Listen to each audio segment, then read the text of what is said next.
Aiwa, iye zinondamira na producer vanonzi Ivo Makumbe. Kana muchingonzwa uchinzi Makumbe Productions ndiye Makumbe wachona, kune vasingamuzivi ndokuziva kuti vashoma. Nekuti mazuva ano uchiri producer kana kuti wablogger iwe? Zvese mudara.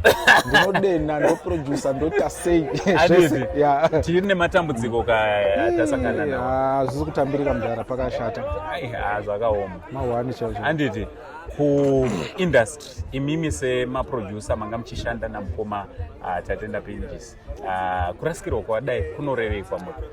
Kurasikirwa kukuru because zvaizvozvi in terms of production Pinjis angatori mumaoko mangu izvozvo. Alright. Kuti titoite album takabvira kushanda kudhara masong mazhinji amunonzwa tista etsikisa.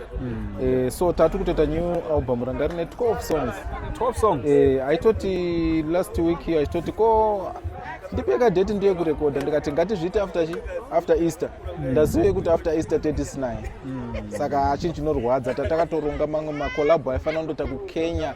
Sponsor wakati I'll pay everything, ma flights, ma hotels, chine ma studios ekokoko mondoshanda naye nemaproducer ekoko mubatsirana kuti paite at least 2 songs anoita nemaartist ekuKenya. Urongwa hwese abvaenda musango boss munhu wacho apasisina.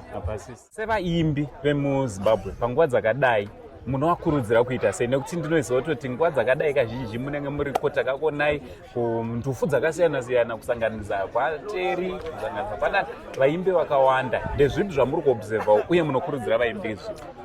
Tinongokurudzira kuramba takabatana uye kubatsirana munguva dzekutambudzika because chero munhu uine mari yakaita sei, chero waigona zvakaita sei, nguva yakadai munhu unoita sei unotodawo vamwe.